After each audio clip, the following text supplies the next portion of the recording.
Pues muy buenas tardes, mi gente. Aquí en otro episodio más, en otra charla más de nuestra mesa redonda de charlas de hierro. Gracias por el apoyo que le han brindado, las opiniones que han dado. Todo es bien recibido siempre, pero siempre con el fin del apoyo al culturismo y siempre el de dejar algo. En esta ocasión traemos igual temas interesantes, como siempre. Un tema que había querido tocar, igual vamos a hablar sobre otros temas sobre la charla, pero uno que es muy importante hoy en día va a ser su experiencia. Hoy es más fácil llegar a ser pro que antes o solo parece más fácil. José. ¿Yo? Bueno, primero que todo, a esta comunidad, a las personas que están siguiendo, a la camaradería que empieza a tejerse a partir de una conciencia mutua, que es la búsqueda de un punto de equilibrio, una sensatez, una capacidad de razonar basados en la experiencia. Queremos agradecerles a todos ustedes ese apoyo, ese clic, ese mirar, ese estar compartiendo, ese estar comentando, ese estar dándole forma a un concepto. Porque así como hay buenos comentarios, hay gente que tal vez también se toma el tiempo de hacer malos comentarios o hacer y decir cosas que no tienen un soporte tan aventajado como uno quisiera. Pero finalmente cuando uno se expone, está acá, tiene que estar dispuesto a absolutamente todo. Claro. Pero sí quiero agradecer a todas esas personas, a la gente en Colombia, en Venezuela, en México, en todos lados que nos ve, que conocen nuestras carreras, que saben de qué se trata. Muchas gracias. Y a David por esa iniciativa, ese espacio. Muchos hemos querido empezar, con Manuel hablamos de esto hace años, pero él tuvo la iniciativa, él tuvo las intenciones claras y lo llevó a cabo y estamos muy dispuestos a seguir colaborando con esta iniciativa. También un placer tenerlos aquí. Con respecto a la dinámica de la pregunta, si es más fácil, obviamente, para nadie es un secreto que antes hacerse profesional era simplemente, habían 2 o 3 escenarios. Primero era hacerse campeón mundial cuando existía la IFBB, que está unida con la IFBB Pro, y entonces era el absoluto de un campeonato mundial. Después empezó a entrar el campeonato sudamericano. Aquí era el Norteamerican, que era un carnet.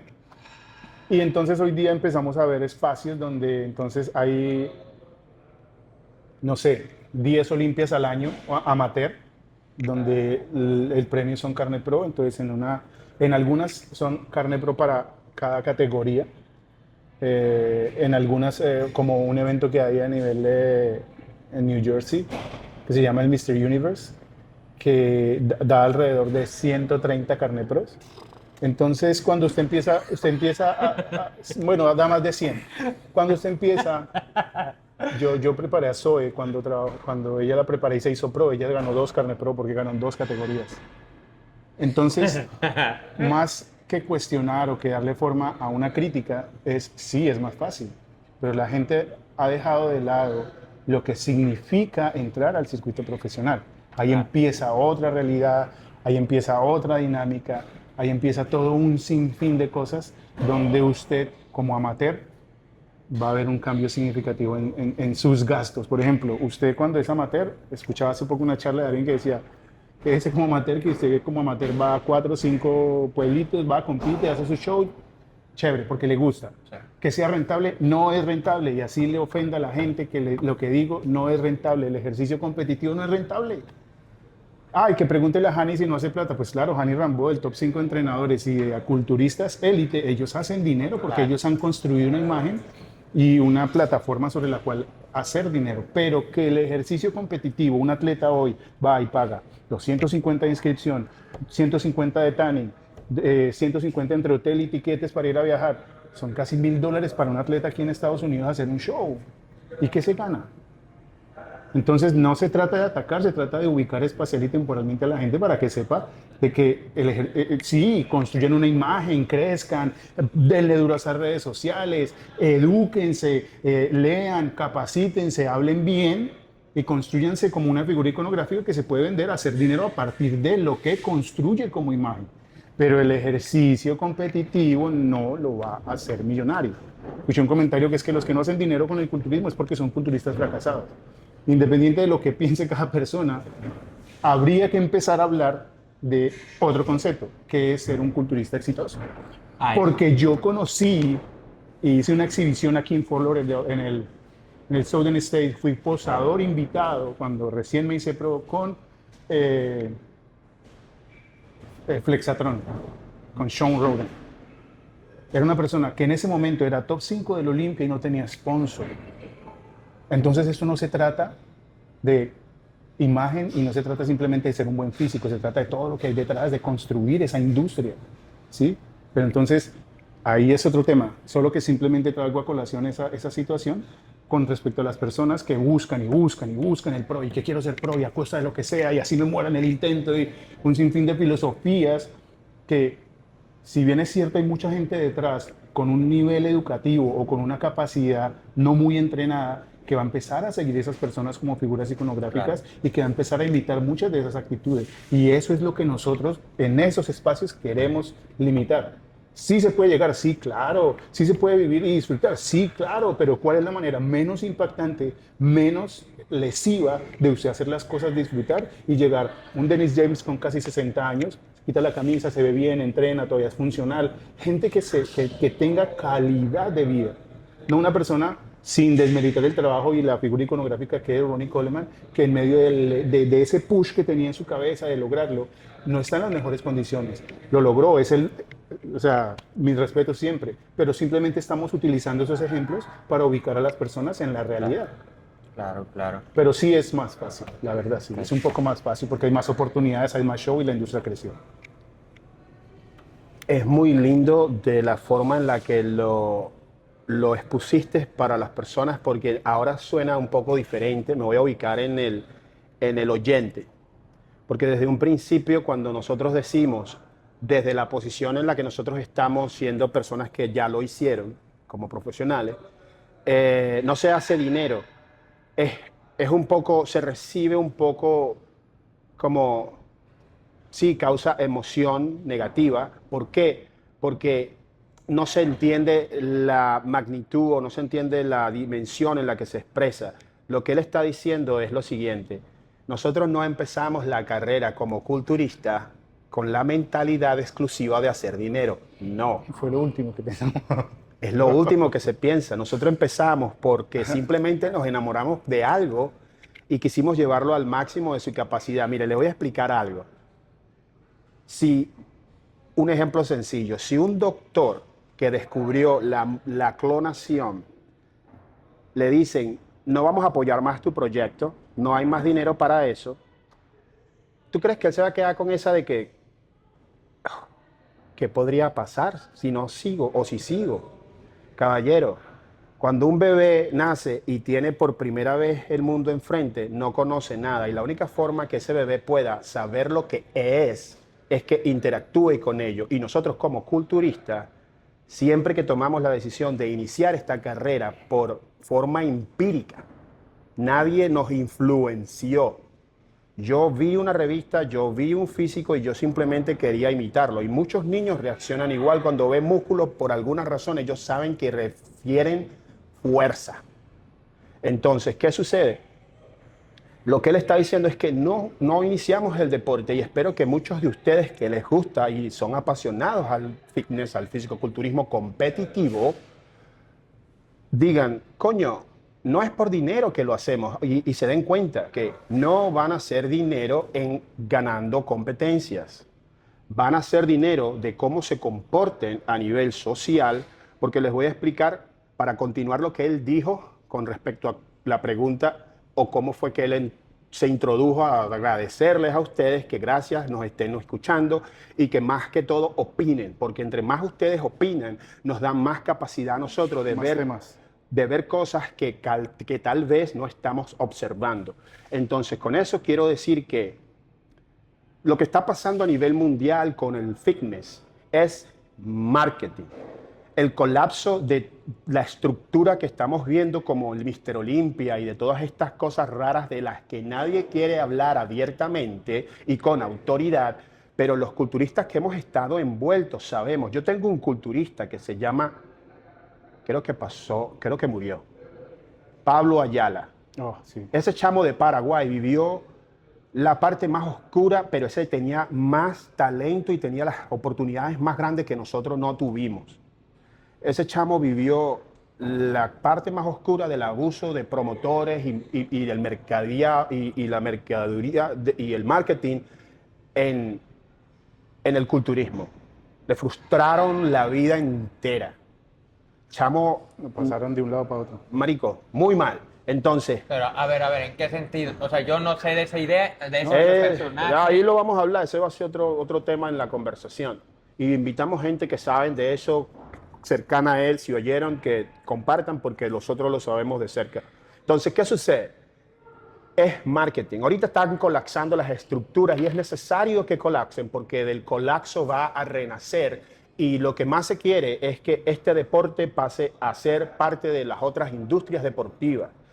¿Qué quiero decir con esto? Que miren, acabo de tener un hijo y con esto quiero decir que en la industria fitness, todas las personas que han tenido hijos y que van a tener hijos van a estar observando un patrón muy simple, que nosotros tenemos la capacidad de crear lo que nos dediquemos a crear, porque la tenacidad con la que nosotros entramos a tratar de levantar un peso más allá del dolor, como lo hizo Ronnie Coleman o lo hace cualquier otro, es con esa mentalidad tan inquebrantable de que nosotros podemos construir un sistema financiero, una imagen culturista súper ideal para el marketing, porque si se dan cuenta, el señor es bien bonito hablando y eso es lo único que necesita la industria fitness para proyectar, mercadear y de esta forma llegar a personas que no tienen la orientación clara con respecto a lo que viene siendo alimentación y intención cuando tú sabes escoger lo que te conviene comer.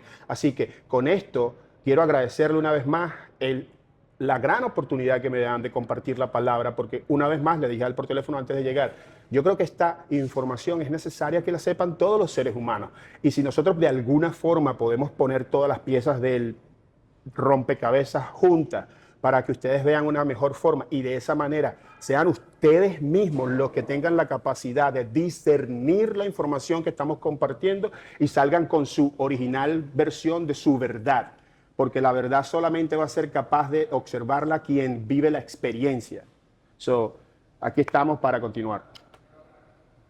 Sobre eso, las redes, etcétera. Las redes sociales empujan hoy día a competir antes de que estén preparados. Realmente sí. Y es otro patrón que he venido observando y es debido al hecho de que como la información está llegando tan rápido, el ser humano no tiene la capacidad adaptativa del storytelling. Es como el crear la historia, de observar más el proyecto a través del step by step, del paso a paso. Yo tengo esta experiencia con uno de los chicos en el gimnasio, que él es un joven de 16 años, era gordito y por forma empírica empezó a hacer su trabajo de dieta y todo. ¿Y qué hizo? Agarró y se puso a prepararse para competir solo. Pasó 6 meses con una persona que lo estaba medio orientando, pero en ese punto se sintió cansado, empezó a trabajar con otra, le fue bien, pero ¿qué sucede con esto? Que cuando él no se veía bien, sabemos que todos los culturistas pasamos por una parte emocional muy dura en la que creamos una ideología de una mente víctima porque creemos que estamos trabajando muy duro y necesitamos un reward. Entonces ese reward es el que nos afecta porque queremos la sensación de terminar algo, de lograr algo, de pertenecer a algo, de ser parte de un círculo. Es una cuestión instintiva de la que muchas personas no están entrenadas para entender. Y eso es lo que hace que queramos llegar a hacer las cosas, lograr algo para probar algo antes de realmente ser capaces de controlarlo, por ejemplo, al máximo. Si ustedes vieron esa película de Karate Kid, de encerar, pulir y todo ese tipo de cosas, la capacidad que tienes de controlar tu poder de querer hacer las cosas es lo único que te va a dar a ti la madurez para poder proyectarlo de una forma que entiendas que estarás preparado en el momento que realmente te sientas preparado. No te lo tiene que decir nadie. Entonces, en ocasiones hay personas que tienen que vivir la experiencia a corto plazo. Por ejemplo, este chico quería competir y el coach no le dio la oportunidad porque dijo que no estaba bien preparado. Pero yo me di cuenta que ese chico necesitaba estar en la tarima para él entender si de verdad le gustaba esto o no. Y es algo que solamente se puede entender en el momento en el que lo haces, porque después vas a saber exactamente qué es lo que tienes que hacer para lograr tu objetivo. Punto. Bueno, en realidad las redes sociales y los influencers y la gente que está divulgando información está dando buenos consejos y malos consejos. Hay información buena y hay información basura. Y una realidad es que la industria creció, una realidad es que hay gente promocionando productos, hay gente promocionando fármacos, hay gente promocionando competencias. Entonces, cuando entras en la industria, lo primero que hay es mejorar, mejorar, mejorar. Y los mismos entrenadores y la gente, por coger clientes, por hacer más dinámica su economía, te diga, yo lo preparo y 3, 4 meses, entonces ve uno gente en un nivel competitivo demasiado precario o demasiado limitado desde el punto de vista profesional para hacer un show. Pero viene lo otro. Me pasó en algún momento una señora que tenía un muy buen cuerpo, la estaba preparando, me dijo, yo quiero como reto estar en una tarima. Y yo le dije, yo la acompaño en ese proceso. La señora fue y se estaba pintando y todo. Esa historia la conocíamos ella y yo. Ella se estaba preparando para un show. No tenía el físico perfecto, pero era una persona que no se veía mal y quería vivir la experiencia. Llega una persona ignorante del tema o ignorante de la situación, como pudiéramos ser nosotros desde aquí mirando a gente que no tiene el nivel para competir, y le dice, ¿y usted se va a parar en la tarima así? Esa persona, ¿cómo puede sentirse en ese momento? O sea, es como... Uno tiene que buscar que la manera en que se expresa, que la manera en que habla, no sea ofensiva o sea lo menos lesiva, o sea lo menos flagelante para las personas. Eso es como una sensación de tacto, empatía, la capacidad de ponerse en el lugar de la otra persona y no simplemente andar hablando como un erudito, es que se ve mal, ¿no? Él no conocía la historia. Él no conocía que esa persona sabía específicamente en qué condición estaba y quería simplemente vivir su experiencia.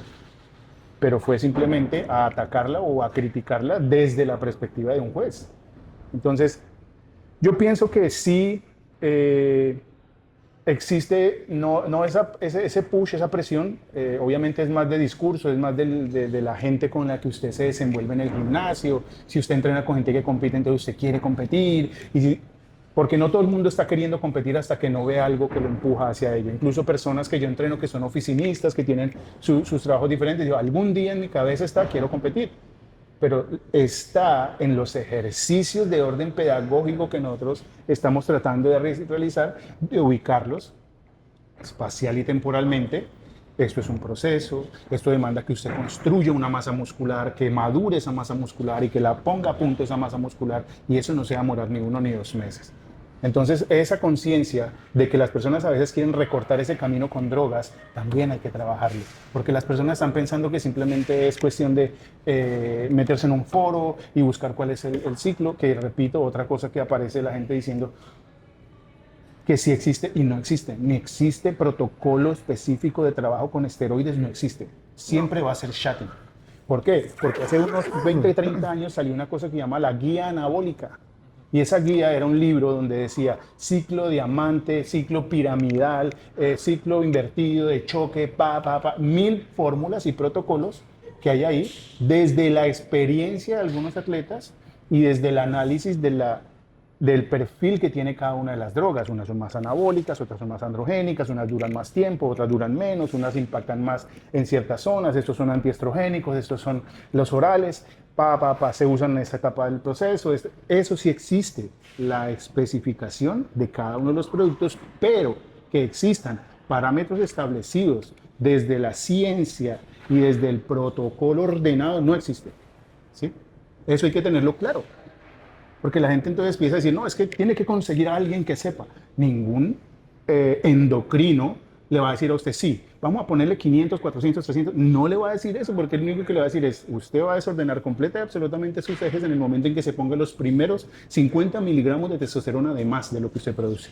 Entonces, todo esto es un boom de información que hay. Claro, la gente se siente presionada y repito, es más una cuestión de discurso, pero todos esos espacios que estamos tratando de generar son los que van a dar a la gente. Cuando la gente sabe, cuando la gente entiende, cuando la gente le está entrenando y sabe cómo funciona su cuerpo, cuál es la dinámica, cómo voy a cambiar en tanto tiempo, la gente deja la afán, va a empezar a tener un poco más de sensatez y de equilibrio y van a ser un poco más ubicadas espacial y temporalmente en su realidad.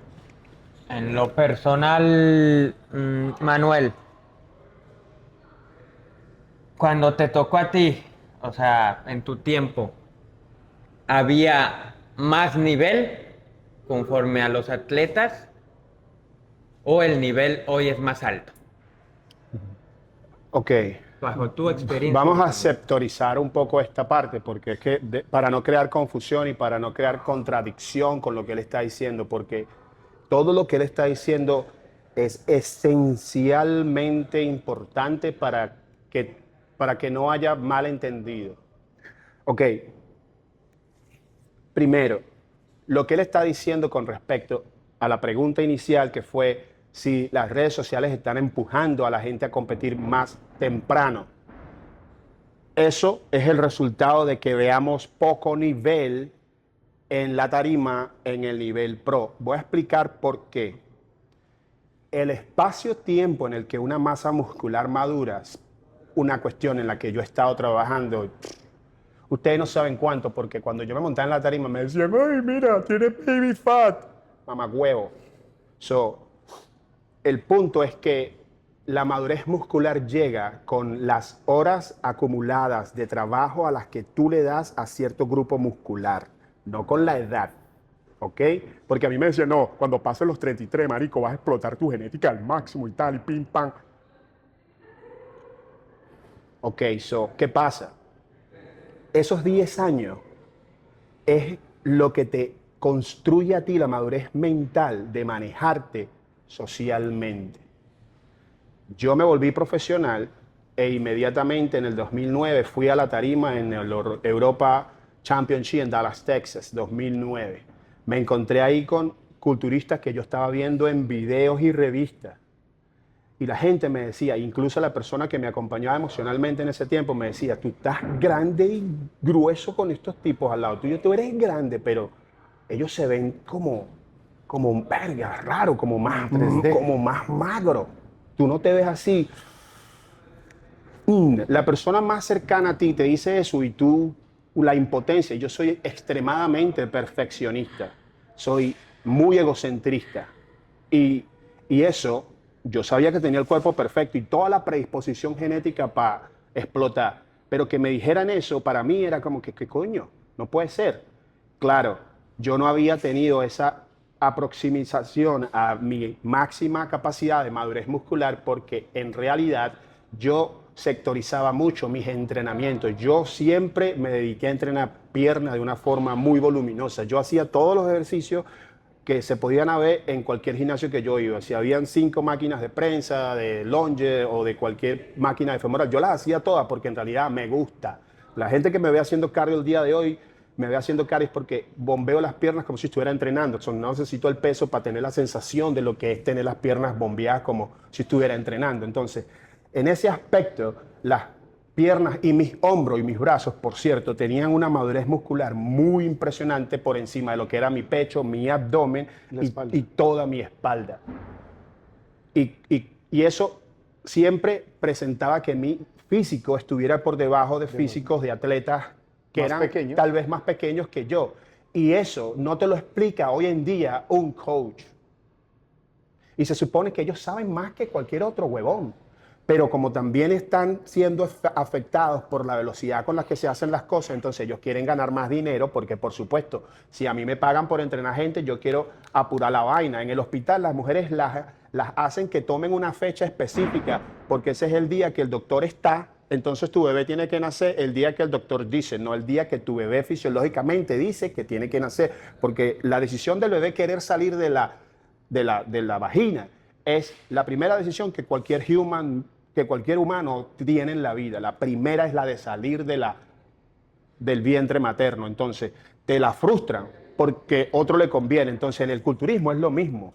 Siempre va a tener que el coach quiere hacer más plata. Todo el mundo quiere hacer más plata. Y en eso cae la responsabilidad de muchas personas en ocasiones. Entonces, mi desorientación en ese tiempo era que tenía que hacer mucho más énfasis en el pecho, mucho más énfasis en la espalda. Y como soy una persona que no le gusta que lo dominen, cuando los coaches me armaban peo, pata de una vez.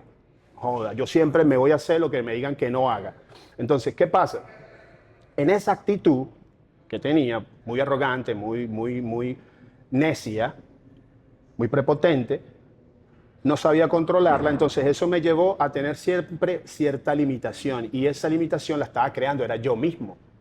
Entonces eso quiero decir cuando la gente tiene su forma de comportarse, a veces eso es lo que no están viendo muchas personas, que es tomar responsabilidad de tus acciones, siendo consciente e intencional con tus acciones. Entonces, en este caso, muchas personas llegan a la tarima, no tienen la madurez y entonces dicen que la tienen agarrada con ellos, que los jueces de la política, que esto y aquello. Entonces, cuando vienen a ver, no se están dando cuenta que ellos son los que están creando su propio resultado. Entonces, eso hace referencia a por qué no hay nivel.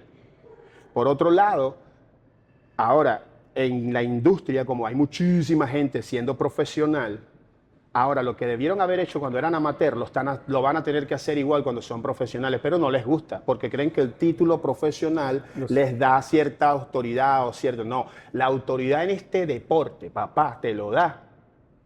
Mira, los años que lo hace.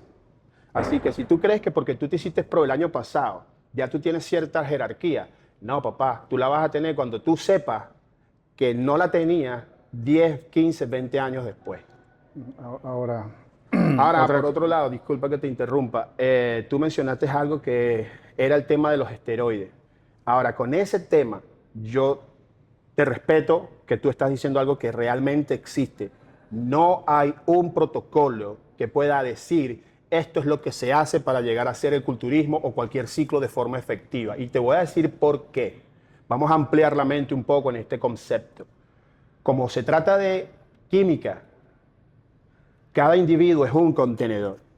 Entonces esto nos beneficia, lo que él acaba de decir nos da mucha forma de verlo. Esto nos beneficia porque el hecho de que no exista un completo protocolo estándar no debe existir en realidad, porque cada persona es un contenedor diferente. Lo que sí existe es lo que él dijo muy claramente, el perfil de cómo cada medicina de esta se debe utilizar. Entonces, basado en ese conocimiento que se requiere bastante dedicación, bastante autoestima, bastante poder de ego, para poder dedicar tu tiempo al autoconocimiento, para entender cómo es que eso funciona al máximo, para luego, basado en el conocimiento que posees debido al autoconocimiento, a la autoobservación de cómo funciona el sistema endocrino, de cómo funciona el sistema digestivo, de que todo está junto. Entonces, de ese poder, dos combinadas, esas son dos piezas del rompecabezas que te van a decir a ti, oh, de acuerdo a este protocolo, de acuerdo a estas situaciones que ya tenemos en ese libro de Anabolic 2000, 2001, vaina.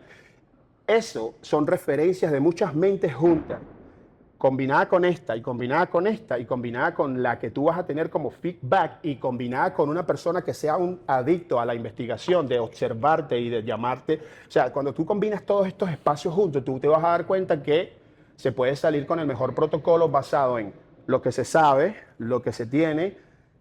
Oh, agrega esto, pam, pum, pa, como si fuera una receta de cocina. Y cuando tú pones amor en una receta de cocina, pregúntale a las abuelas, no hay manera de que lo haga alguien mejor que la persona que lo diseñó. Entonces, eso es lo que quiero decir, que lo que estamos viendo hoy en día, que están colapsando esos poderes de conocimiento y esas cosas. Por eso no nos podemos limitar al conocimiento que nos brinda un libro.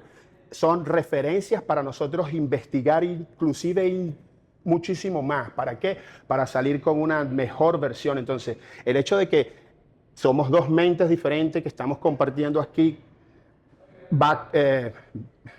tira y encoge, es porque de esa manera es como maximizamos el conocimiento. Y si tienen preguntas, si tienen cosas que decir, los invitamos a que también nos empujen a investigar muchísimo más. Entonces, esa es la respuesta. José, ¿Qué? ¿tenía algo que decir? Dígame la pregunta otra vez. Vamos, le voy a plantear otra cosa, que eso lo quiero que me conteste. Si quitáramos las redes sociales, ¿seguirían llegando los mismos atletas a profesionales? No. Lo que pasa es que le estamos dando mucha vuelta a las redes sociales y yo lo que siempre he puesto en la mesa es que las redes sociales son pieza clave de la evolución del deporte, son pieza clave de la evolución del nivel. Lo que pasa es que así como hay información buena, hay información mala. Y así como hay gente que lo entiende bien, hay gente que lo entiende mal. Y hay gente que no tiene la capacidad de sopesarlo o de ubicarse espacial y temporalmente en esa realidad. Yo no quitaría las redes sociales, no se trata de ello, se trata simplemente de que esto se convirtió en una cosa de tribus. Y entonces aquí me llega una cantidad de información y si está con respecto a lo que a mí me gusta y me parece, entonces yo estoy acá con él. Eso es como la política. Aquí voy. Y si está por este lado, entonces me voy acá con él. Pero no hay una capacidad dialógica, no hay una capacidad de integrar información, no hay una capacidad de socializar la información, de discutir, de debatir, de argumentar. Eso pasó. Si usted está preparado, si usted tiene las bases de conocimiento, si usted sabe cómo funcionan ciertas cosas, a usted no va a venir un influencer a decirle vaya y compita, o no le va a decir un influencer métase eso. No, porque usted tiene las bases sobre las cuales fundamenta eso. Pero para uno es muy difícil llegar a discutir de pronto con una persona que no tiene ni idea de esto. Una persona que hizo pro hace un mes y ya empieza a decir un sinfín de cosas de la industria y un sinfín de cosas de merecimiento.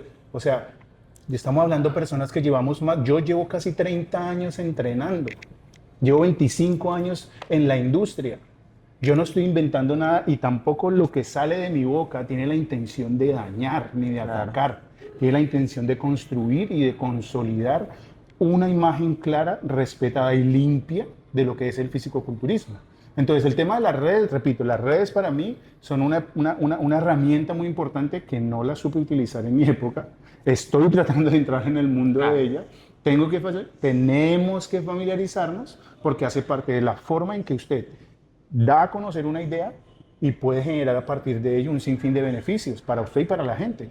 Entonces, el tema de las redes para mí es un arma de doble filo que se debe manejar muy bien, pero lo más importante es aquí, el que está bien, aquí, tiene que estar capacitado, tiene que estar ubicado espacial, temporalmente y tiene que tener una responsabilidad cuando habla. Nosotros aquí nos estamos sometiendo al escarnio público porque hay mucha gente que en un momento específico va a criticar lo que decimos. No, conforme a eso iba a comentarlo y quiero saber su opinión, porque me pareció interesante. Un atleta colombiano, te lo busqué para recordar su nombre, se llama Santi, puso en uno de sus comentarios, compartió conforme a la opinión que se dio aquí, dijo que los culturistas, que los que no hicieron dinero o los que son culturistas frustrados, ¿sabes?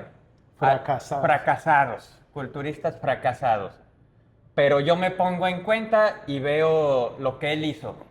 Se acaba de hacer pro, pero le costó hacerse pro alrededor de 4 años, fue a Italia, fue acá. Entonces, desde ese ámbito, referiríamos como él, como un culturista fracasado, al no lograr todos esos... ya ahorita no, digamos que bueno, no antes de pronto, bueno, repito, yo me he caracterizado por nunca generar polémica y no darle fuerza a eso, pero es importante, yo lo cité al inicio, yo dije, la idea principal sería, ¿qué es para usted un culturista exitoso? Eso, ¿sí? desde ahí partimos. Porque, vuelvo a aclarar y hago un paréntesis así de grande, yo no digo que cuando usted es culturista, usted va a ser pobre. Yo no digo eso. No. Yo lo que digo y lo que hemos argumentado es que el ejercicio competitivo, incluso a nivel profesional, si usted no hace parte del top 5 de la industria, no es ventajoso económicamente para usted. Más cuando venimos de países del tercer mundo, nosotros que sabemos que nos tocaba trabajar como entrenadores desde la mañana hasta la noche o hacer 1000 cosas para tener para los huevos, para todo esto, para levantar la plata, para viajar al campeonato, el campeonato sudamericano, todo lo que construí como culturista profesional y amateur, campeón suramericano, campeón Arnold Classic, todo eso lo construí con mi dinero. A mí absolutamente ninguna marca y ninguna me puede decir que me dio un dulce. Entonces, ¿cómo me van a decir que es que fue ventajoso? Obvio, la industria cambió, pero hoy día, ¿cuántos culturistas en Colombia están andando en Ferrari o están andando regalándose 5 o 7 millones de pesos en una competencia? Yo no estoy cuestionando eso. Y lo que usted dice, salimos a competir por amor, nos gustaba, nos daban una lata y una proteína, una creatina, y ahí estábamos. Entonces la gente empezó a salir con el cuento, es que me merezco, es que no respetan al atleta. ¿Y usted ha hecho un evento?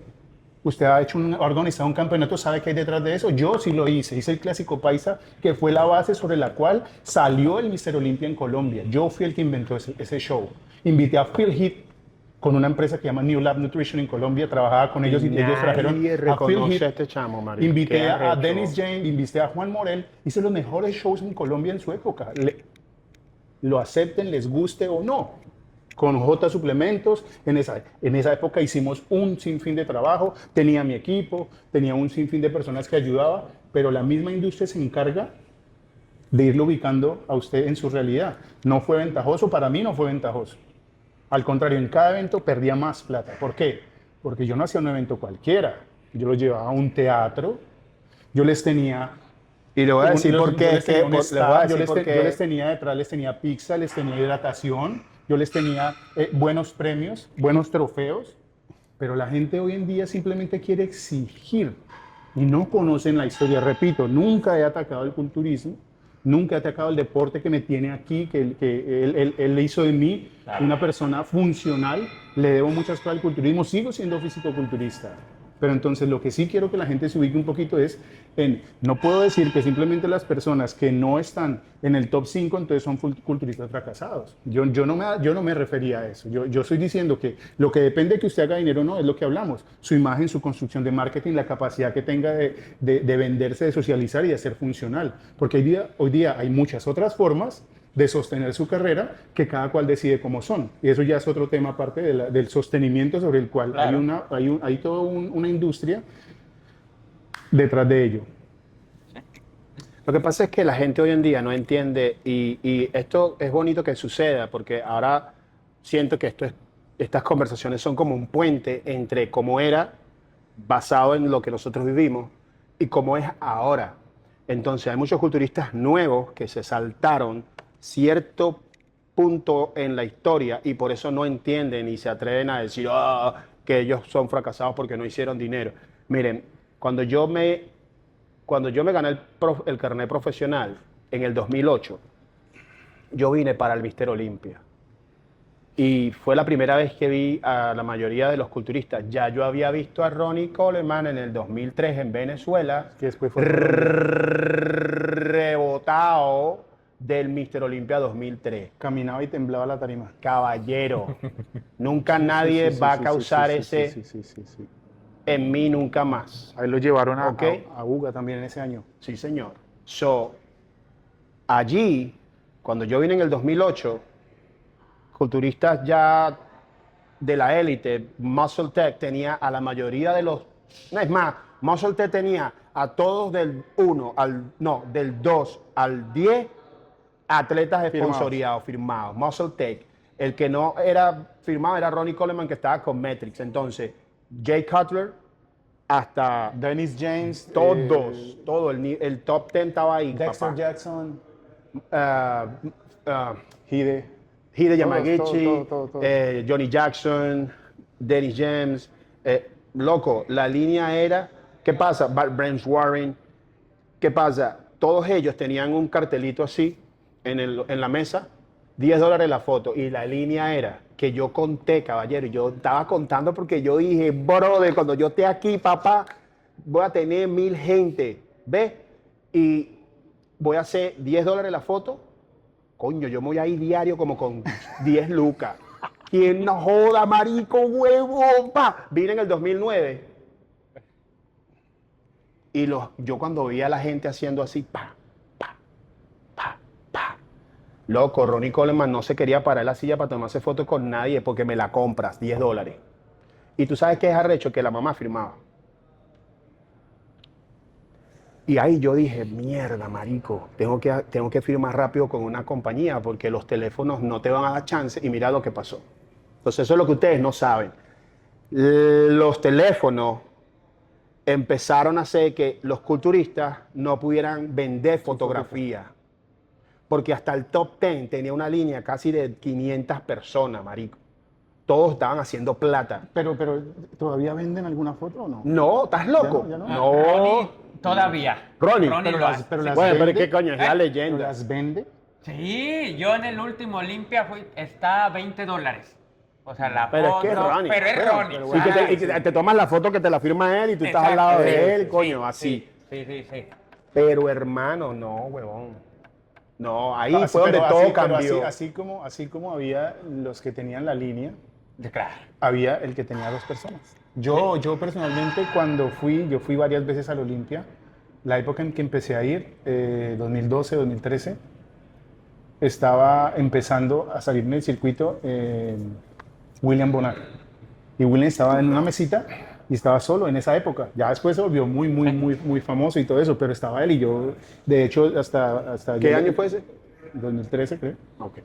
Y yo creo que, de hecho, hablamos un poco porque me dijo, ¿cómo te llamas? José. Dijo, así se llama mi hijo. Tenía un hijo, recién le llamaba José, pero pone muchos nombres bíblicos.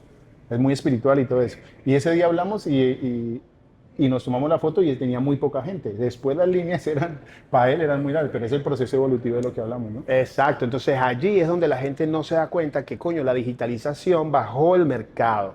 Y luego las empresas se dieron cuenta, cuando empezaron a salir los Classic de shorts, las empresas se dieron cuenta que como los chamitos eran más dinámicos, atraían más comercial. público. Y entonces eso se volvió más comercial para los chamos, más comercial para la industria, para el culturismo. Y ahí fue donde los dueños de compañía y los promotores dijeron, coño, si los hacemos embajador, vienen más, es gratis. Y coño, nos ahorramos el dinero que le estamos pagando a los culturistas que como están acostumbrados, porque la temporada que él y yo vivimos fue la resonancia de la que dejó la época anterior, porque ellos no viajaban porque, mira, si yo te digo la cantidad que le pagaban a los locos, los hoteles y todas las cosas que yo escuché que hacían los culturistas profesionales cuando les pagaban esa cantidad de plata. Pero ellos hacían el circuito que salían del Olimpia y hacían, Sí, me acuerdo. se iban en tren. Sí, hacían un Y tour, hacían en competencias Europa, y todo hacían eso. En Alemania, en Inglaterra, en toda esa zona. Pero eso duraba 2 semanas. Pero iban todos, porque vuelvo y digo, era un team. Un consorcio. Eso es algo que no vivimos, porque Exacto. nosotros estuvimos muy sectorizados, pero son 2 industrias distintas. Es que eso también hay que tener la cabeza puesta en que somos Exacto. industrias diferentes. Somos venezolanos, colombianos, mexicanos, Total. y hemos vivido la industria de manera diferente. Venezuela tuvo un apogeo y una época de muchos físicos, un nivel alto. Cuando hablabas del nivel, sí había un nivel un poquito más alto en esa época. Venezuela, Brasil, Colombia venía ahí atrás despacio, hasta después de cierto tiempo fue que empezó a subir. Y todos los muchachos hoy día han olvidado de dónde salió eso. Sí, ¿Quiénes fueron los que exactamente. trajeron eso? Exactamente. Hay muchachos que hoy día en Colombia no saben quién es Armando Villa, no saben quién es Cristóbal Arango, no saben quién es Iván Rodríguez. Muchachos nuevos, ¿no? Y desafortunadamente fueron las personas que son pioneros en la industria del fisicoculturismo en Colombia. Así como puede haber en Venezuela. No, en Venezuela, la gente que me tal vez- inspiró a mí, la gente que me inspiró a mí en Venezuela, yo les agradezco a que ellos estaban ahí, porque si yo no los hubiera visto, yo no hubiera podido tener la visión de que podía lograrlo. Porque por ellos es que yo estoy aquí, porque si no, no hubiese podido palpar la posibilidad de que era algo real. Entonces, en esa forma, ellos fueron mis primeros héroes y yo siempre me proyecté en lo que podía hacer basado en lo que ellos ya habían hecho. Y eso es lo que la gente se está saltando. Entonces, nosotros fuimos el resonar de esos atletas que viajaban después de las competencias, pero el resto del año se relajaban y no hacían nada. Y eso lo podemos ver reflejado en cómo eran sus off-seasons. Eran que salían de forma gordo, rebotados para la venga. Entonces, sí, ¿qué pasa? Eso ya evolucionó un poco. Sí, claro, pero ¿por qué? Por las redes sociales. Entonces, ahí es donde vemos que nosotros tenemos que agarrar y balancear toda esta información y observar que lo que cree la gente que ha sido malo en realidad es simplemente que tienen la información mal interpretada. Y las bases sobre las bases que tienen. Y los fundamentos sobre las que se están paseando. ¿Por qué? No es que queremos decir que tienen que agradecernos nada, no. Es que el hecho de que nosotros hayamos trabajado en la forma que trabajamos es simplemente porque nos estábamos enfocando en lo que estuvo antes. Entonces, en esa forma, nosotros estamos tratando de filtrar qué fue lo que nosotros no enfocamos, que ustedes están tal vez malinterpretando cuando caen en el tema de que las redes sociales están haciendo las cosas mal, de que ahora se hacen más profesionales más rápido. No importa si se hacen profesional más rápido. En algún punto en la historia de sus vidas y de su carrera se van a dar cuenta como atleta y como individuo que no hay más allá para dónde ir. Vas a querer seguir. Exacto, siempre vas a querer salir mejor, pulirte más. Como, vamos a ponerlo como Keon. En su evolución, todo el mundo, en la de Nick Walker, todo el mundo puede darse cuenta de que esos chamos clic en un punto. El hecho de que Nick Walker bajó el tamaño es porque se dio cuenta de que más tamaño no le está conveniendo, lo que más le conviene es tratar de pulir más el físico, más calidad. Y ahora que él baja un poquito el nivel de tamaño, también la piel baja la inflamación, porque está tomando las cosas con un poquito más de principios, dejando que el cuerpo sea el que lo guíe con el feedback. Entonces, en esa forma no hay inflamación, no hay receptores saturados ni nada por el estilo, y nosotros estamos viendo un físico más maduro. Pero también tenemos que tomar en cuenta todos los otros fundamentos y los factores que él ha estado trabajando, los entrenamientos, cómo los ha estado realizando, lo limpio y lo detallista que está haciendo. Eso es lo que todos podemos hacer, ese es el ejemplo que todos debemos seguir. No el de que quiero ser más grande que nada, porque el ego lo que hay es que saber controlar su energía y proyectarla.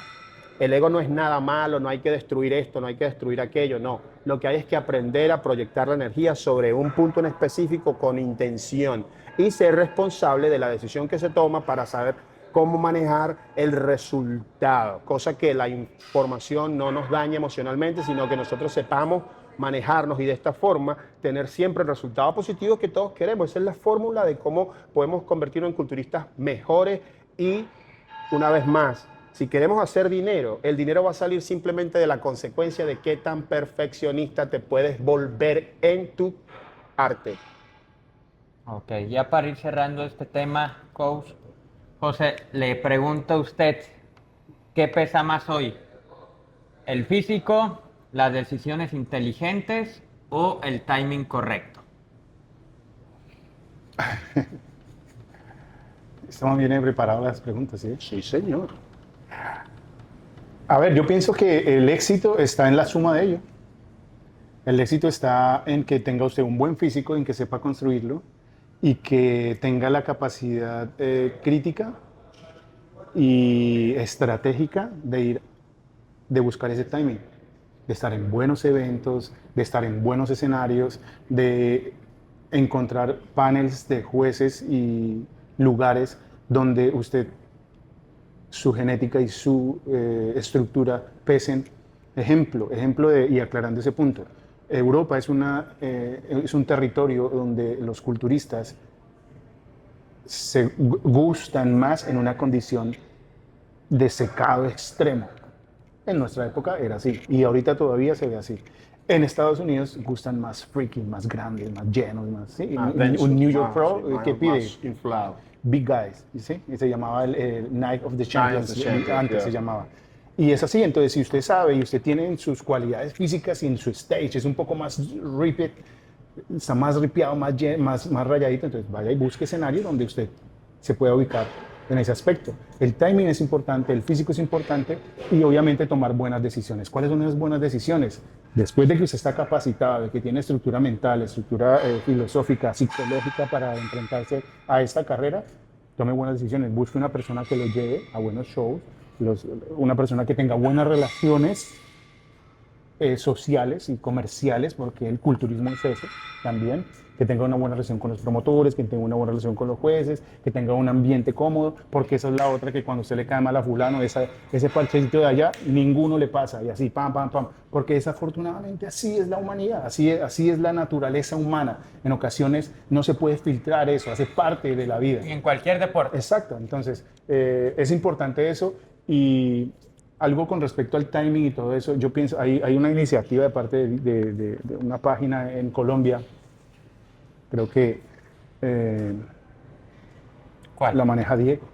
La de Classic Bodybuilding. Okay. Hablan, y Nexila, Rubiel, estaba hablando acerca de que hay que hacer mucho porque el culturismo en Colombia o en Venezuela, porque igual vivimos acá, pero nosotros siempre nos va a doler nuestro país. Claro. Siempre vamos a hacer cosas en función de seguir siendo figuras iconográficas con una credibilidad apropiada en cada uno de ellos. Hay una ruptura, hay una fragmentación de ideas, hay una búsqueda de protagonismo a partir de los preparadores, de los teams. No existe esa camaradería y esa unión. Y retomando un poco lo que acaba de hablar de cuando usted veía en un tren o en un avión, aquí estaba Dexter, aquí estaba Dennis, aquí estaba Ronnie, todos ahí comiendo, hablando, esto, lo otro. Es diferente, eso nunca lo vivimos nosotros porque pues estábamos en otra realidad económica, en otra realidad cultural y en otra realidad del deporte. Pero qué bueno sería que de espacios como estos, de todo lo que nosotros estamos consolidando como personas y como figuras iconográficas, repito esa expresión porque nos están viendo y hay mucha gente que nos admira, hay otro que tal vez no nos quiera, pero estamos siendo observados. Entonces es importante, desde todo punto de vista, rescatar eso, volver a la capacidad que tenemos de socializar, de ver lo bueno en las otras personas, no buscar siempre una ventaja y que el norte sea el crecimiento estructurado de un deporte que tiene bases científicas y que tiene un sinfín de cosas por qué trabajar desde el punto de vista psicológico también. Eso es algo que se ha descuidado y que la gente no tiene en cuenta. Esas decisiones de, es que como sea, es que para las que sea, es que me meto lo que sea porque tengo que llegar. Tranquilicémonos un poco, seamos un poco más sensatos y pensemos un poco en un culturismo a largo plazo, un culturismo que genere calidad de vida, que usted pueda tener la capacidad de, como acaban de poner fotos de Frank Zane a esa edad, casi 70 años, y en un físico impresionante, una funcionalidad. Entonces, más que eso, es vender esa idea de culturismo que trascienda, de culturismo que te ofrezca cosas, no que te quite cosas. Eso es más que una reflexión o la respuesta a la pregunta, es una reflexión y un mensaje. Mira, yo sé que el éxito que todos estamos buscando es el siguiente, es sentir en profundidad todo lo que hacemos. Una vez más, insisto en el tema con la palabra de que la información está mal comprendida. No hay nada malo, no hay nada bueno, no se puede estar en contra de lo malo o en contra de lo bueno porque se crea resistencia, es un tema energético. Entonces, para poder nosotros ser libres de lo que viene siendo la autojuzgación en nuestra cabeza, porque es el producto muchas veces de nuestra reacción instintiva, cosa de lo que no estamos muy concretos en esto, porque no nos orientan con ese conocimiento. Nosotros reaccionamos de forma instintiva, mucho más rápido de nuestro razonamiento, porque somos un organismo vivo adaptativo y vivimos eso de forma constante al nuestro alrededor. Nosotros nos cambian de un escenario a otro, inmediatamente nuestro alerta de instinto de supervivencia tiene que reaccionar, ese instinto de sentirnos seguros. Entonces, cuando eso se refiere a fisicoculturismo, yo quiero que lo refieran a la vida entera. Si nosotros nos damos cuenta de que nosotros todo lo que hacemos con la intención de que salga bien, sale bien, ya eso es éxito. Cada cosa que nosotros hacemos, comunicarnos con personas, decirle a las personas que queremos que los queremos, expresar la emoción que sentimos, cómo nos sentimos, cómo nos proyectamos, esto que estoy haciendo ahora mismo de hablar con ustedes, tratando de que sean ustedes mismos los que pongan esto sobre la mesa y lo analicen, se van a dar cuenta de que es súper simple y de que lo único que tienen que hacer es ser capaces de tomar la responsabilidad de qué reacción sale de la interacción. No hay una forma secreta de hacer fisicoculturismo, es bastante simple y es la vida entera. Ahora, cuando tú pones todo junto, cómo te alimentas, cómo haces ejercicio, el hecho de que el cuerpo humano tenga cierto porcentaje de grasa natural, pero si tú demandas energía más de una persona común, tu porcentaje de grasa va a disminuir como proceso adaptativo.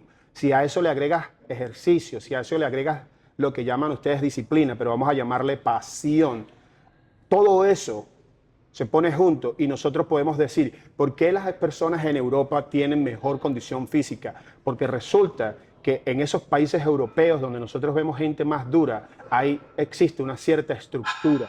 La mayoría de los físicos rusos que nosotros vemos extraordinarios, esos chicos, primero en su infancia pasaron por cierto nivel de educación física gimnastas. Segundo, gimnastas powerlifter o pesa olímpica.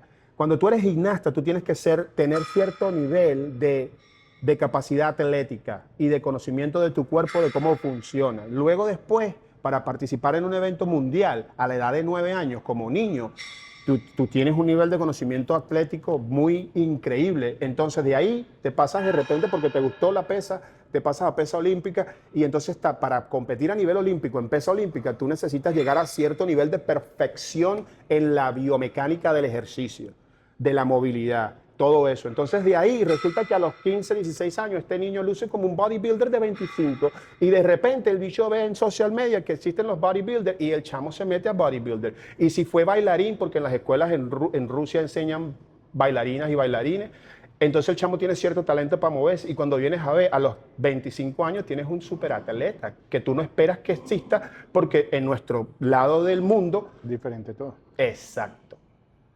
Y te hago una pregunta sobre, me gustó lo que tocó, sobre un culturismo unido, se pudiera decir, o sea, en el país. Sí, vamos a ver. En cada país, o sea, tú, te lo pregunto, ¿tú crees que algún día se logre eso? Yo en lo personal en México le puedo decir, me gustaría, pero... José. Difícil, sí. No, cada uno conoce su esto. Muy difícil, ¿eh? Yo más que esperarlo y más que soñarlo y más que eso, deja uno la iniciativa, ya las personas, cada uno va construyendo a partir de su vivencia cómo quiere vivir el deporte. Y uno trabaja en esos espacios, Sí, estos espacios sobre ello. Lo que decía aquel día desde el punto de vista filosófico, todo lo que usted quiera a bien o considere que puede hacer, lo puede lograr. Tal vez se pueda, y tal vez no todos, pero al menos los que tengan la conciencia y tengan la intención. Y ya. Y esta es la respuesta, porque es la continuación a lo que habías preguntado antes, exacto. A nivel de comunidad, vamos a hacer la iniciativa, como dice él, vamos a hacer el inicio de ese cambio. Miren, es bastante simple, de la forma que yo lo veo. Las redes sociales obviamente están expandiendo completamente lo que viene siendo el fitness. Cuando él dice que hay gente que está hablando de forma tal vez errónea, una vez más vamos a utilizar esto que acabo de decir, no hay bueno ni malo, vamos a estar en el punto medio, vamos a neutralizar. Entonces, esa información que parece errónea es pieza clave porque esa información de repente le pica a alguien en la cabeza y dice, pero ya va, déjame investigar ahí. Porque voy a dar un ejemplo de mi vida personal. Yo estaba en el LA Fitness tratando de aprender cómo se vende fitness, porque yo obviamente no me dediqué a eso porque me dediqué a ser súper egocentrista en mi carrera culturista y como me pagaban por mi físico, yo estaba viviendo el sueño americano. Entonces, ¿qué pasa? Cuando me dediqué a estudiar, yo quise ir a estudiar en el escenario, en la guerra, en donde se prende el peo. Entonces, voy a ser empleado de LA Fitness por unos 6 meses para ver cómo es que se vende personal trainer y vaina, para aprender en la candela. Entonces ahí vinieron 2 viejitas, loco, así de hendible, pero hechas mierda, vamos a decirlo claro. 2 viejitas, pero súper dulces, que parecían mis abuelas. Y me dicen, ¿tú crees que se puede construir masa muscular sin comer proteína?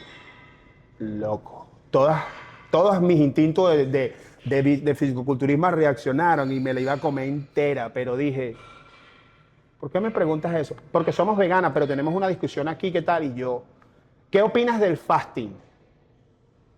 Y eso fue el clip del que yo estoy hablando ahorita. Primero que la información con respecto a veganismo, ¿ustedes se acuerdan el gallo Claudio y la tipa que está enamorada del gallo Claudio? Así de frágil se veían las señoras. Y te juro que, verga, el nivel de emoción era tan impotente lo que sentía que fui para internet inmediatamente.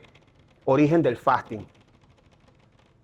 Pasé 15 horas sentado estudiando porque el origen del fasting viene desde muy inicios de la existencia humana. Y me eduqué. Y ahí dije, señoritas, siéntense. Es arrecho cuando alguien menor que tú maneja un poder y tanta profundidad de conocimiento porque choca. Eso es lo que estamos viviendo hoy en día. Yo me he encontrado con gente menor que yo que tiene un poder y una profundidad de conocimiento que, ¿quién tú eres? Inmediatamente. ¿Ves? Entonces, ¿qué pasa? Esa experiencia me dejó saber a mí que ningún tipo de información es mala. Es cómo se recibe, qué tan abierto estás para recibirla y cómo la disciernes para usarla a tu favor. Entonces, eso es lo que está pasando. Quiero que haya claridad y que estas conversaciones de hierro, abiertas, emocionales y sinceras. Creo que estoy aquí hablando con una de las mejores personas, porque como dijo él en un principio, nosotros queríamos hacer algo así, pero creo que haberlo hecho de nosotros mismos no hubiera sido tal vez tan humilde como está haciendo con el moderador que tenemos. No, y la percepción que tiene, la estructura de las preguntas, él se toma su tiempo, Exacto. se prepara, él tiene una cantidad de cosas que atender porque tiene una vida también eso es lo que la gente de pronto al otro lado no ve.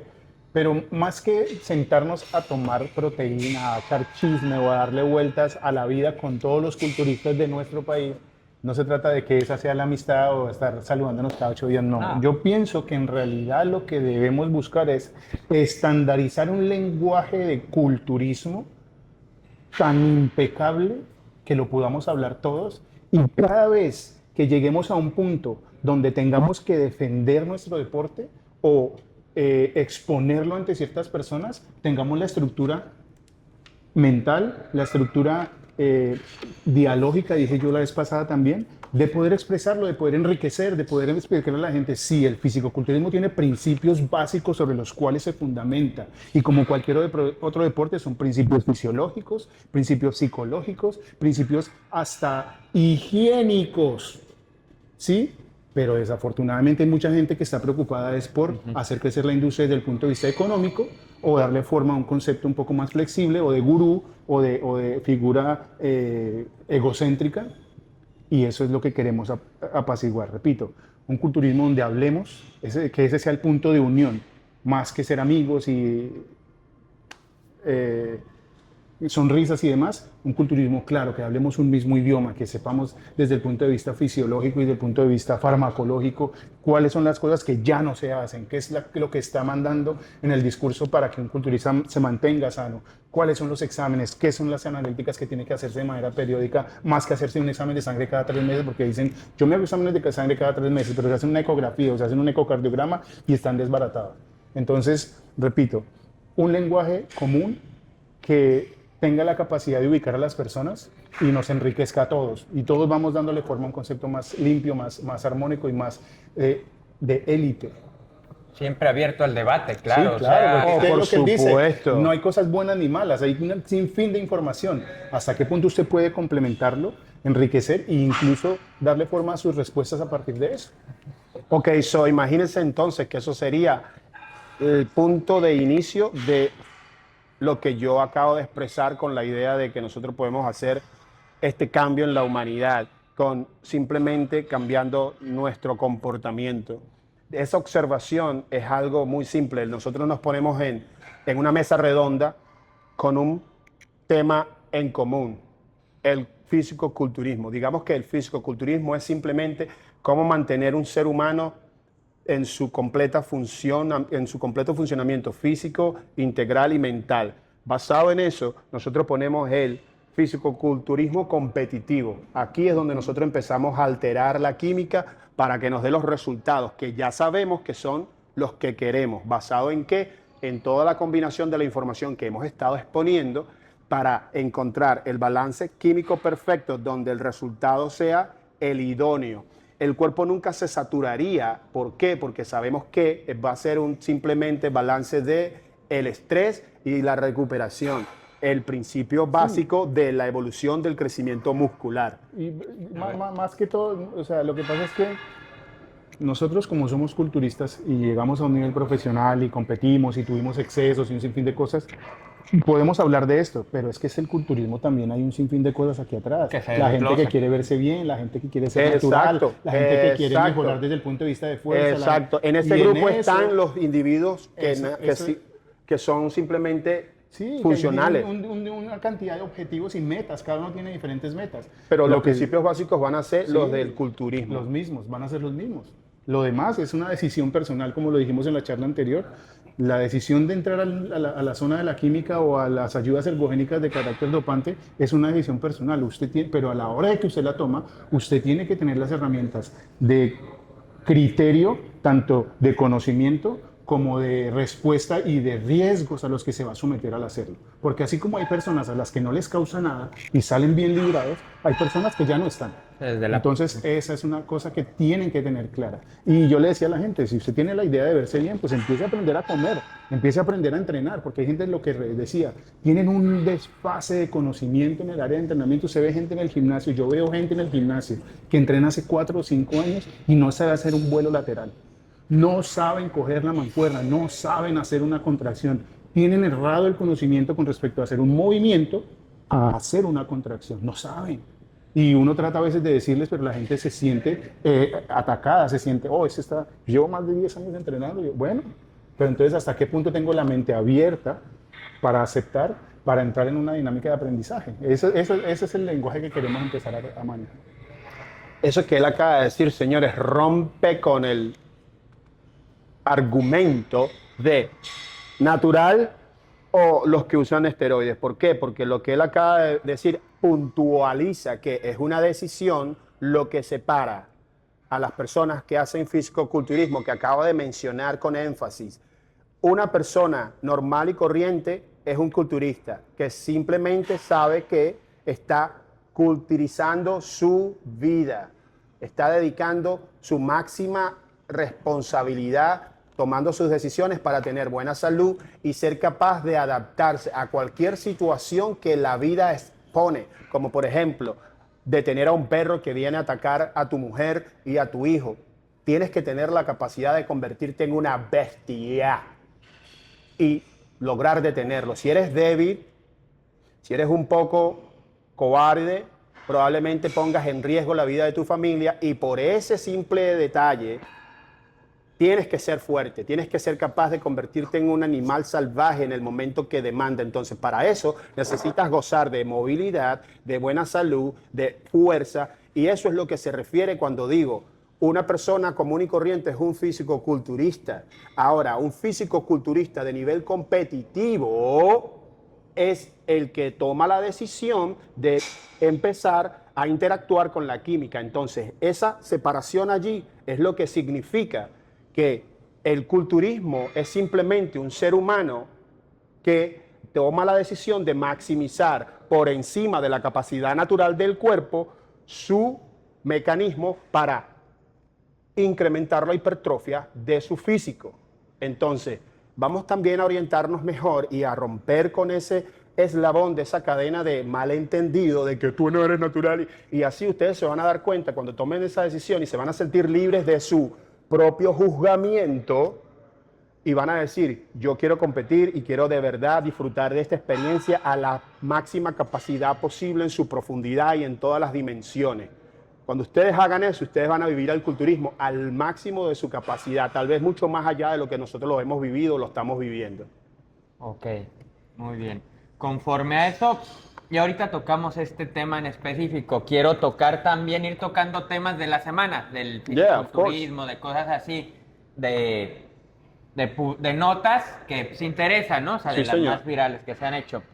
Fue de esta semana o parte de la otra que no tocamos.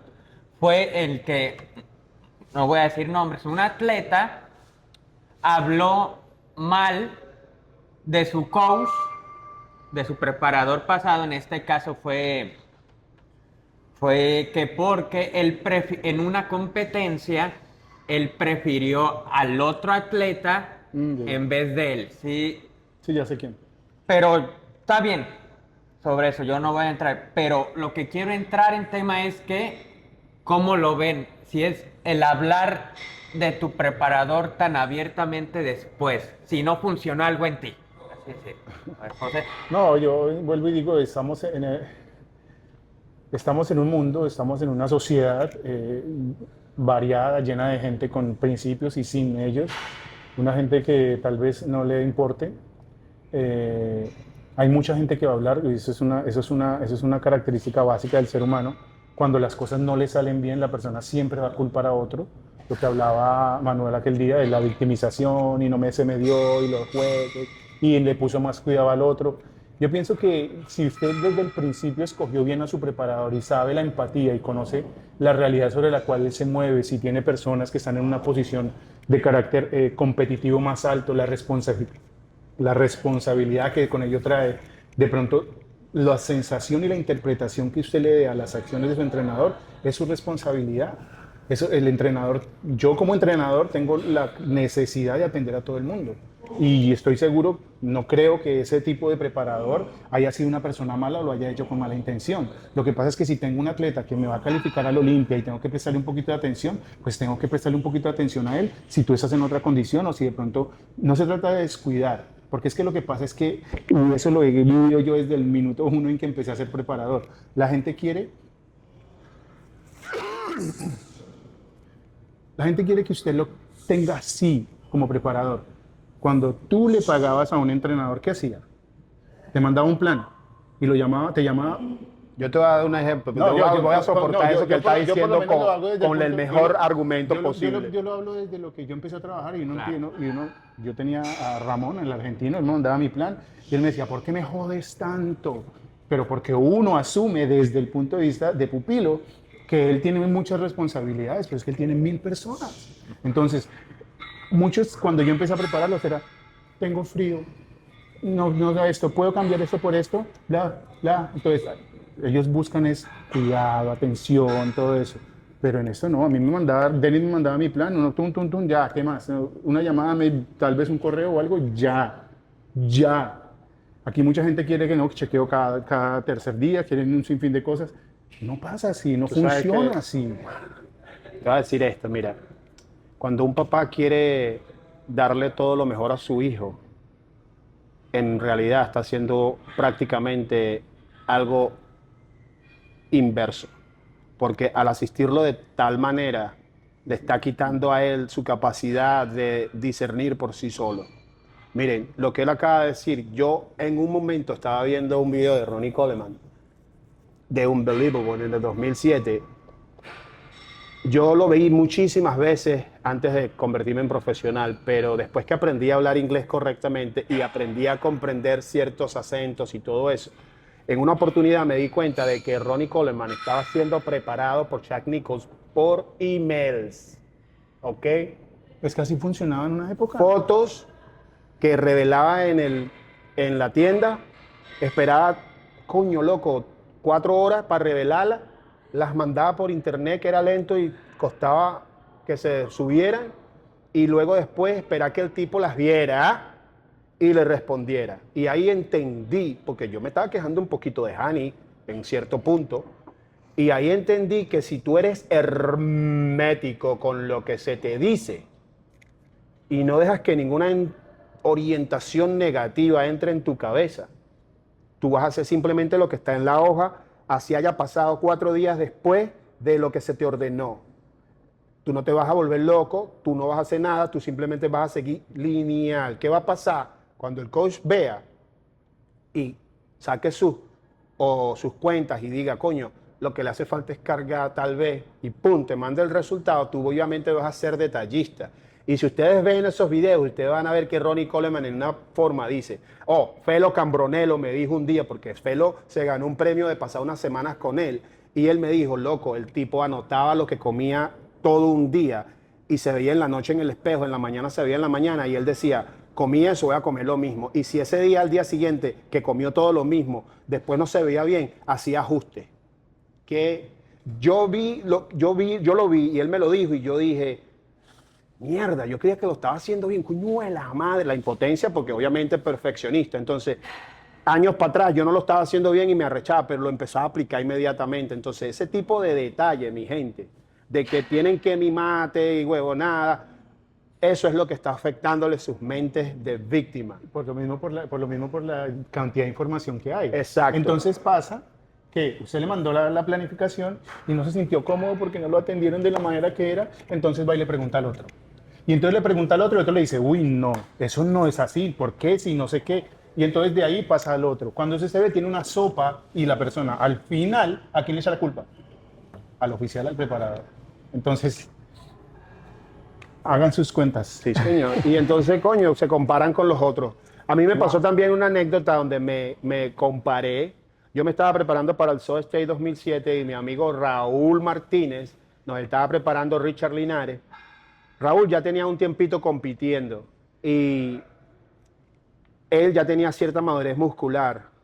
Y Raúl, caballero, si hay alguien que es perfeccionista al nivel de que, mierda, ese loco era brutal. La piel de él era transparente y faltaban 4 semanas para competir y yo estaba gordo, loco. Y yo le decía a Richard, yo confiaba en Richard como que era Dios. Yo sentía a Richard por dentro mío y le decía, coño, hermano, ¿tú crees que yo voy a competir, me voy a ver bien? Y él me decía, esa es otra persona que confía tanto en sí mismo como Cristo en la cruz decía, no joda, Dios, perdónalos porque no saben lo que hace. Así era él y así sigue siendo. Cree en su palabra, así la humanidad lo quiera ahorcar. Él me enseñó y me dijo, tranquilo hermano, tú te tienes que ver bien el día que estés ahí, papá. Él se ve bien porque él tiene cierta madurez en su sistema, reacciona así. Son cuerpos distintos. Y era mi primera competencia grande, pero yo quería de verdad disfrutármela. Y yo viví un déjà vu allí porque yo me vi en el espejo la noche antes y gente que me vio, entre ellos Omar García, su familia, me recibieron súper panas y todo, y me dieron un buen feedback, pero una persona más cercana me dijo, coño loco, te ves bien, pero tal vez no ganes, va a ganar esta gente, así asado. Y el señor Javier Amo, que me vio la noche antes, me dijo, coño, te ves bien, pero estás como llenito de agua y vaina. Yo hice arrodillado en la cama, vi la hoja y le dije a Dios, coño, yo voy a hacer todo lo que Richard dijo. La gente me decía, no hagas esto y esto, que fueron los secreticos, la saturación y la vaina, el agua y tal. Y ahí yo hice mi vaina, loco. Siguiendo al pie de la letra, la palabra escrita de la persona que me convenció a mí de que todo iba a salir bien y me empoderó para yo convencerme aún más. Y cuando yo en la mañana, a las 6 de la mañana, me paré a pesarme y a hacer pipí, el señor Javier me dijo, ¿qué coño hiciste? Te ves bien, huevón, vamos. Me monté en la tarima y pesándome, después que me paré en la tarima y revelé la foto, coño, como 4 horas después, que yo vi que yo estaba posando mejor y que me veía bien, tenía las nalgas estriadas, terminé ganando el show y fue bellísimo. Pero si no hubiese sido por esa forma de defender tu sueño, de defender tu ímpetu, tu creencia en ti mismo, tu conexión con Dios, no se logra. Y así es que yo espero que cada uno de ustedes, después de este tipo de conversaciones, absorban y se pongan duros consigo mismos y no sean copia y pega. Trabajen en conocerse mucho más ustedes mismos. Pues bueno, muchísimas gracias por estar aquí, profe. Manuel, mil gracias por su tiempo. Gracias, chicos. Esperemos tenerlos la próxima semana aquí para seguir hablando de distintos temas actuales y de otros que a la gente les gusta, ¿sale? Sí, va. Mil gracias. Mi gente, muchas gracias. Los vemos en próximos episodios de Charlas de Hierro. Adiós. Listo, bro. Bien, papá.